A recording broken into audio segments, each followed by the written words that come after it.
Hello, everyone. I'm Lonnie, I'm Amber. and we're Untitled Nerd Network, brought to you by Infinity Flux out of Hickson, Tennessee. Here we This are. is the 11th review of an Orville episode. This one was called New Dimensions, and was actually possibly the most visually striking episode of the series. I like the colors. Yeah, there's lots of bright colors. Basically, they find an anomaly that basically sends them into two-dimensional space. Cartoons on. Cartoon, welcome.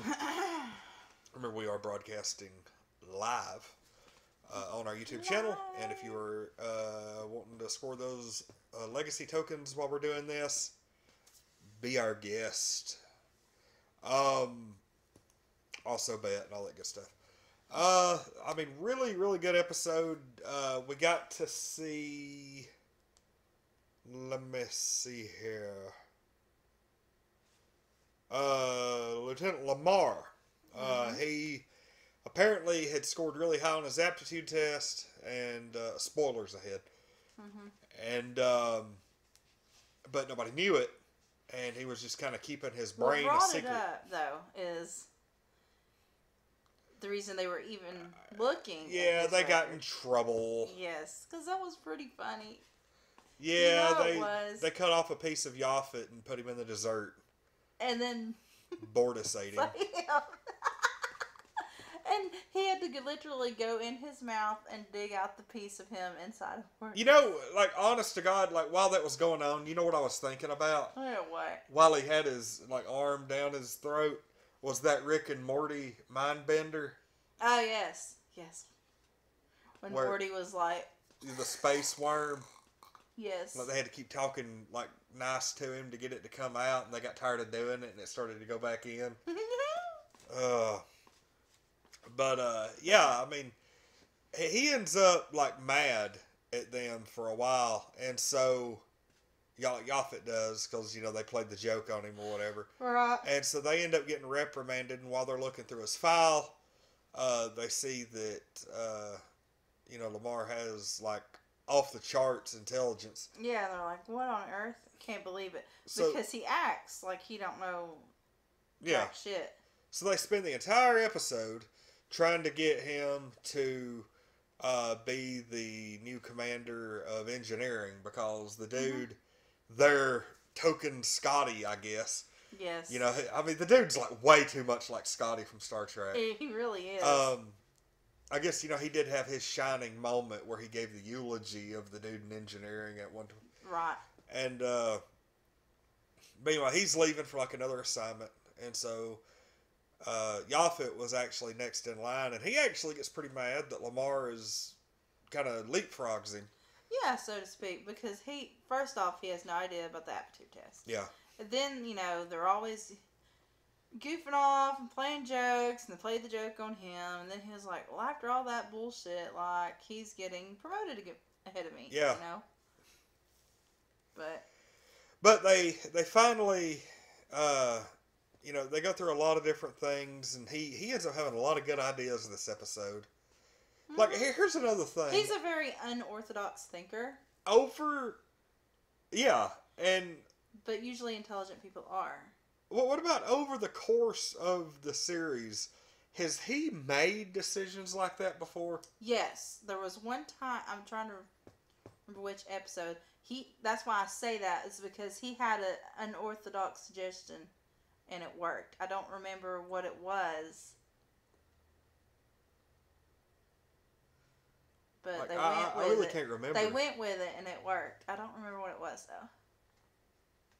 And this has been a few episodes ago. It's been a minute. Well, remember, like, his main spotlight up to this point was the episode where they went to the social media world, and he was like dancing around. He ended up having to go on the apology tour, He had which to go on the was apology tour. one of my favorite episodes and one of your least favorite episodes. Well, You didn't care for it. it's just because it was like social Justin opinion after another, and it was getting tiring. Speaking of, that's one of the many topics we're going to cover at Connuga in February during our Orville panel. I can't wait. I'm so excited. I was like, we're going to cover the first season, where we think they're going the second season, and also how the series tackled social commentary, which I think will be a really fun hour-long panel. Oh, it is. I'm so excited. And it will be filmed and will be posted here. But we just found out today that we're going to be doing panels on the Orville and Game of Thrones. I don't think we're doing Stranger Things. No, I think Mark Ray had somebody for Stranger Things. Well, that's cool. So, but I mean, that's cool. I don't want to get up there and take everything. But these are like our 2 reviews, you know. We've we've done them all. And, well, except Game of Thrones, but still. But yeah, I mean, that's a Amber project that you and Sarah could always work on. That's not a big deal. That is true, but holy crap. When we run out of projects, that's just another project. I would like to do every episode. That'd be sweet. But yeah, they end up going through this anomaly that kills some people, and it's like, you know, like trauma and everything. And come to find out, you go into 2-dimensional space, and of course, humans can't survive in 2-dimensional space. And when they go through here, he figures out that by engaging their warp drive, it creates a warp bubble around them to where the ship can exist in 2-dimensional space and not be crushed flat. Because they're hiding from the krill. Yeah, somebody. Yeah. No, they're hiding from the krill. Okay. Because, you know, the first ship they tried to warn was carrying a bunch of stolen stuff from them. I don't know what the next episode's going to bring. The next episode is the finale. Oh, gosh. The season finale. I'm really waiting for a full-on Federation Krill war. That's got to happen. Yeah, and that would be a good cliffhanger. Yeah. Something's got to screw up, and they're going to go into full-on war. Yeah. I don't know. I'm also waiting for a full-on open-mouth kiss between the captain and his ex-wife. Well, he kissed her on the cheek this episode. That's not enough. It's getting there, though. They're working on it. They were close, and they looked at each other at the beginning of the episode, and then they're finally back on perfect friendly terms. Oh, yes. They're starting to have those feelings. She's giving him those looks. He's making those comments. Because even though this episode, he spent most of it pissed at her because she let it slip that she recommended him to be the captain. Yeah, the very first episode. Yes. That was like the big cliffhanger at the end of the first episode, was they showed that she was the one who, and you were like, oh, holy crap. And so I actually had forgotten about it. And then as soon as she said something, I was like, oh yeah, they've not tackled that plot thread yet. Like, holy crap. So, I mean, yeah, this episode was great. It had some great overarching plot threads that were brought back up and solved. You could almost feel that it's getting close to the end of the season. You could feel it. Yeah, you in can. The air. You know, when it's second to last episode, it's like building up to that very last episode. Yeah. Well, what was all that about? It looked like a bunch of the stuffed animals had fallen over. They have to fix them. Okay. But yeah, I mean, we're getting really close. And here's the thing. I hope that this next episode acts like a finale. Because originally there were supposed to be 13 episodes. Well, then they pushed episode 13 to the beginning of season 2. So I'm wondering, is 13 going to have a big cliffhanger at the end? Will 12? Or will this even be an orthodox thing where, are we going to see a cliffhanger at the end of the season? Might. You would think they would. You would think so. You would think if they were confident enough to push the 13th episode at the beginning of season 2, that this episode... There's a reason stuff is happening. Yeah. Oh. But yeah, this episode was simply amazing. Whenever they go into 2-dimensional space, it almost looks like a colorful circuit board. It does. Like they're floating along the circuit board, and there's like little energy pulses zooming around. Looks almost like energy through a circuit board. And according to them, that is like 2-dimensional civilization. But there's no way to interact because they exist on a different plane. Right. And it's just crazy. That fascinates What about when he was asked if maybe there were like 5th and 6th dimensional creatures watching us? Yeah, he had like some very specific instances there where he was like, Not they all watch the what's time, going on. under a blanket. Yeah, or what was it, in In the the sleeve sleeve of a of a- down coat? It's like, what the crap? I was like, The captain's like, we're just gonna... we're just gonna end it. Yeah. We're not gonna. I don't want to know anymore. I don't know. Don't want to know any more of your personal habits. But, it was interesting that, like, Yaphet can tell when a piece of himself is missing. Mm-hmm. But the piece isn't, like, conscious or anything. No, but he is. He's conscious of the piece. And he really wasn't sure what was wrong at first. That's why I went to see the doctor. He's like, I just don't feel right. And then she's like, there's a piece of you missing. And I always wondered, like, when he rolls around and stuff, does he not get, like, dirt and crap in him? I guess not. I guess You he, never see like, it. secretes it out or something. Maybe. Like, I mean, I'm wondering... The ship's probably pretty clean. Okay, could he go on an expedition in a desert? I would think not. He's gel. He would dry out. Yeah. I wonder how he stays moisturized. I don't know. Much to be thought about there. Yeah, it was like that woman who was like the last human on Doctor Who. He must be some kind of absorbent if you think about it. He was able to go through the mouth and into the digestive system. And I don't know. And he probably absorbs moisture out of the air. Yeah. Lord only knows. I mean, But, why are we talking about this? Because he's a big like talking. To talk about stuff like this. See, I don't question the magic of television and fake stories and stuff like that. But you, on the other hand, like to question every single detail. Yeah, but I just realized, why am I thinking about the physics of this blob? It's a talking blob with a mouth, no eyes, no visible organs inside him. But apparently can produce massive orgasms. I don't know. Yeah. So I don't know. I mean, whatever. I'm just ignoring that. But anyway, the episode turned out really good. Lamar ends up going into engineering. He shows a lot of flashes of brilliance, during all this stuff going on, and they end up giving him the job at the end. He ends up accepting his smarts. Yeah. Because, when the captain asked, why do you hide your smarts? He explained he grew up in a culture where smarts were frowned upon. Like it was farmers and workers and kind of, working class. And, people look down on you if you're right all the time. Yeah. But now that he's finally accepting of his smarts, he knows he's in a place where he can do that. I think it's gonna be great. Yeah, I was gonna say, they're cutting back his role, but to be honest, no, I think they're increasing it. Aside from a couple of one-liners on the bridge, he didn't have much of a role. I think this will be a major step in the right direction for the character. So. Yeah.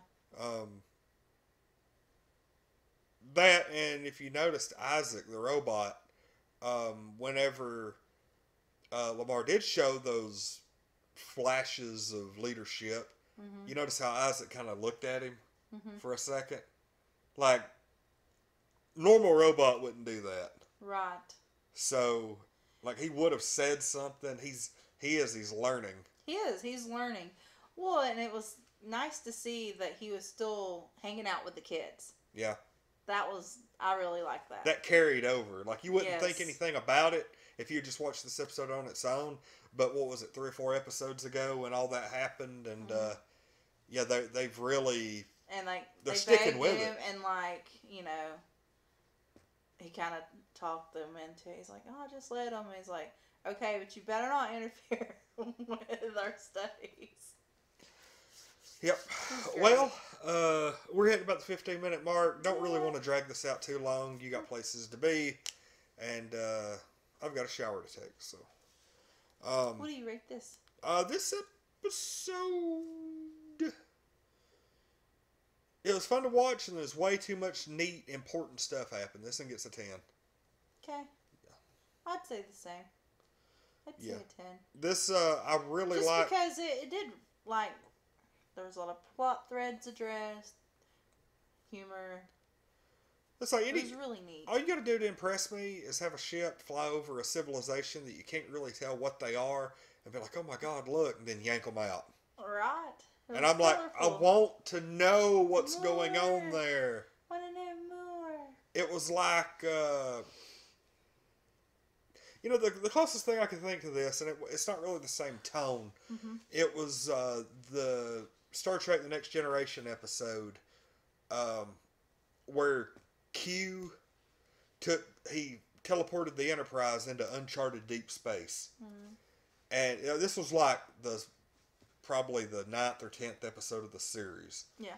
And they hadn't really met any of their big villains, anything yet. And he just teleports them. Basically, Picard was like, "Oh, we can handle anything." He was getting a little bit too big for his pants. Mm-hmm. And Q was like, "Oh, there's wonders out there that you couldn't imagine. You can't handle everything." And he was like, "I'm fairly certain we can." And so he teleports them into deep space right next to a Borg vessel. That's hilarious. And they don't know what the Borg is. And the Borg like pop up into the ship. They teleport on board. And, you know, Picard's like, "Hey, you know, I'm Picard of the Enterprise. You know, let's discuss." And they're like, "No, the Borg doesn't." You know, the Borg. And, you know, they realize that, yep, there's no defeating these robot people. And Q makes Picard tell him we're not ready before he'll take him back to where they belong. And this, I mean, not the same basic premise, but seeing that two-dimensional people and just some of the weird crap in space. This episode did a really good job of showing that humans are still in over their heads out in space. They are by no means masters of their destinies. Hell you know? no. Hell no. But Alright. anyway, yeah, Let's like I wrap said, this. great episode. I loved it, and really looking forward to the season finale. And just 5 days time. Oh God! Then no more Orville for God knows how long. Oh no. They don't even have a definite month or quarter even. Like, they won't even tell me, "Oh, you know, fall next year." No, they're not saying anything. They probably will at the very end of the season finale. Yeah, maybe so. The Orville will return in 2018, and then we'll at least have a year. What will suck is if it goes off, the Orville will return in 2019, and you're like, no! Game of Thrones is going to be that long. We don't... God. Anyway. I hope I didn't just jinx us on that. You probably But did. anyway, that's it for this. This is the 11th episode of the Orville that we've reviewed, titled New Dimensions. One more episode. That's it. Season finale is next. We'll be reviewing it Friday. Yeah, we'll be reviewing it next Friday night. Don't we have an interview next Friday night? Son of a... What time, though? You're right, 9 o'clock. Okay, we can probably squeeze in a review. Maybe. Probably. Depending on how early you go. Alright, well anyway, we'll be doing the Orville sometime next week. If we don't do it Friday, we'll end up doing it Saturday afternoon. Mm-hmm. But anyway, I'm Lonnie. I'm Amber. And we're Untitled Nerd Network, brought to you by Infinity Flux out of Hickson, Tennessee. This has been the 11th episode review of the Orville New Dimensions. Thanks for watching.